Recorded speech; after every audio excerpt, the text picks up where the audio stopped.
All right, for the first two questions, our first answer question is going to be linear or exponential. Okay, and then we're going to kind of, we can construct a model from there. Number one, despite warnings from the Indiana Department of Natural Resources that bush honeysuckle is invasive, your neighbor decides to transplant 3 plants from the nearby woods into her yard. You notice that for each plant she transplanted, there is a new shoot, which grows into a new plant every month. Okay, so basically, if you think of this pictorially, she planted 3 plants. Every month, there is a new shoot, okay? So each plant creates a new shoot. And then that one recreate a new shoot. So you can see how you have 3 more. I mean, it just keeps going. And every time, I guess these are all going too. So every month, you just have all of these. And do you see how it gets invasive? Okay, that was a bad picture. 1, 2, 3. So the first month, you have this creates another one, this creates another one, this creates another one. The next month, this creates another one, this creates another one, this creates another, right? They all create another one every month. Then this month, this one creates one, this one creates one, this one creates one, this one. Do you see what I'm saying? So every month, everything creates another plant, and that's how it just grows just ridiculously big. And therefore, this would be an exponential model. Okay, and because we started with 3, right? It's tripling every month because 3 become just massive. So when you think about your model, you started with 3 plants and it's tripling every month. We have a 300% or a 200% growth rate because our growth factor is 3, is 1 plus the growth rate. Because as we said, we had 3 and it's tripling every month. They're all just getting so much bigger. It's very, very exciting, and it's very, very depressing. I mean, why would you do that? Whatever. Okay, number 2. Danielle's making jeweled flower barrettes as party favors. She already has 22, and she can make 36 per day. So this day, on the first day, she makes 36. On the second day, she makes 36. On the third day, she makes 36. On the fourth day, she makes 36. Notice how it's a constant change. So this is linear. So we have y equals, the constant change is the slope plus how many she starts with. Because remember, the y-intercept is always what you start with. Number 3, after our particularly expensive trip to the grocery store, Jamie decides to raise chickens to supply eggs for her family. What a great idea, Jamie. Ever the optimist, Jamie buys a dozen hens and builds a coop. Based on some internet research, Jamie expects each hen to lay 1 egg every day. Construct this model to represent the number of eggs the hen produce. All right, so hold on a second. Okay, so she has 12 hens, and they're going to lay an egg every day.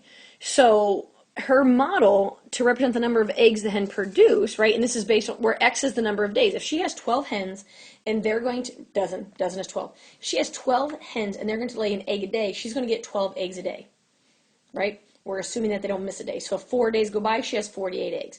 I hope they're eating a lot of eggs because this is kind of crazy. Okay, now, encouraged by the output, she decides to buy a rooster to increase the flock size. Maybe she's going to start selling eggs. Flock growth is controlled by the sale of some of the chicks and held steady at 25% increase. Construct a model to represent this growth. So now we're talking about the number of hens, okay? So we're changing our model here. Y equals, how many hens did she start with? 12. Okay, 1 plus the percent increase, 25% increase, where X represents 3 months, 3-month chunks. Okay, but here's our model. Use the model to see how many hens she'd have after a year. Well, in a year, there are 4 3-month chunks. So that means X is 4. So Y equals 12 times 1.25 to the 4th power. When I do that, I get 29.3, so she's got approximately 29 hens after the first year. And again, these things are producing an egg a day. So that means after a year, she's got 29 eggs a day. Now, I eat eggs a lot. I guess I'm all by myself. Maybe she's got a huge family. I eat 2 eggs a day. I can't imagine if I had 29. What would you do with 29 eggs? I hope she's got like 14 kids. All right, letter D. Jamie only has room for a 75 square foot chicken coop, so the flock size must be kept to 37 hens or fewer. At what point in time should she stop increasing the flock size? Okay, so remember, this is our model for flock size, where X is 3-month chunks. And we're trying to say, okay, 37. When is X going to give me a value that is close to 37? So you got to kind of play guess and check. So we know that at 4, we're at 29. We just figured that out in the last problem. So I'm going to guess 6. 6 3-month chunks. Well, if I plug 6 in for X, that gives me 45. That's too big. 6 is too big. So let's go 5, because we already know what 4 is, so it has to be 5. 36.6. Okay, so 5 months, or 5 3-month chunks. So if I take 5 times 3, that means after 15 months, Jamie needs to stop increasing her flock size. Number 4, if you deposit $700 in an account that has a 10% increase each year, how many years will it take you to reach 11,100? Goodness gracious. Okay, so first the model. Initial, 1 plus the increase, raised to the number of years. So y equals 700, 1.1 to the x.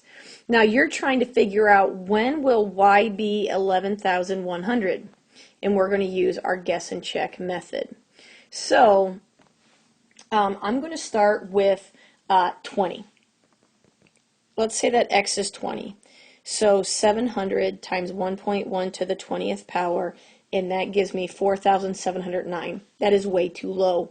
So I will go 30. So 700, 1.1 to the 30th power, and that gives me 12 to 14. That's too much. So it's somewhere between 20 and 30. But 12, too, that's not too much past. So I will go back and say, well, what about 28?